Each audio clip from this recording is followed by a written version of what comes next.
Information help desk में आपकी क्या हेल्प कर सकती हूँ? जी, मुझे एक इन्फॉर्मेशन चाहिए। जी मैडम बताइए, मैं क्या इन्फॉर्मेशन फराहम कर सकती हूँ? मेरे हस्बैंड मुझे कहते हैं मैं हजारों में से एक हूँ, मुझे पता करना है कि ये बाकी 999 कौन है। मैडम वो इन्फॉर्मेशन अभी मोबाइल फोन हेल्पलाइन में आपकी कैसे मदद कर सकती हूँ? जी, मेरे मोबाइल का फेस लॉक नहीं खुल रहा। मैडम आपने अपना फेस लॉक लगाया था फोन पर या किसी और ने सेट किया था? जी, मेरा ही फेस स्कीन था, लेकिन मेकअप में क्या था, अब मेरा मेकअप खत्म है और फोन पहचान ही नहीं रहा।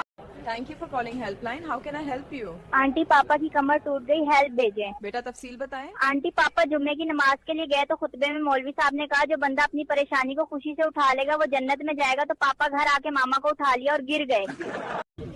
हाय गीना। हाय के बात करो। मैडम आप लोगों के जोक्स में टिकटॉक पे देखती हूँ पाकिस्तानी लाइफ में, क्या वाकई लोग कॉल करते हैं या आप खुद बनाते हो? कभी कभी लतीफे खुद बन जाते हैं, लोग ऐसी बातें करते हैं। कभी कभी बना लेते आप शेयर करके खुशियाँ बांटा करें। हैं। जी इंशाल्लाह, खुश रहें।